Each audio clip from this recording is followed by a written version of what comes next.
શ્રી સંતરામ મહારાજનું ઠાસરાના કાલસર ગામમાં સ્થાનક. 200 વર્ષ પહેલાં શ્રી સંતરામ મહારાજ પ્રથમ કાલસરમાં રોકાયા હતા.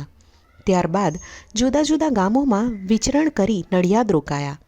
માન્યતા પ્રમાણે સંતરામ મહારાજના આશીર્વાદ થકી ચરોતર વિસ્તાર કાયમ લીલો રહેશે. કાલસર ગામમાં દર વર્ષે મૌની અમાસે સાકર વર્ષા ઉજવાય છે.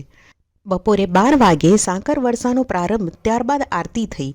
ગામો શહેરોના સાધુ સંતો કાલસર સંતરામ મંદિરમાં ઉમટી પડ્યા. લાખોની સંખ્યામાં ભાવિક ભક્તો સાકર વર્ષાનો લાભ લઈ ધન્ય બન્યા.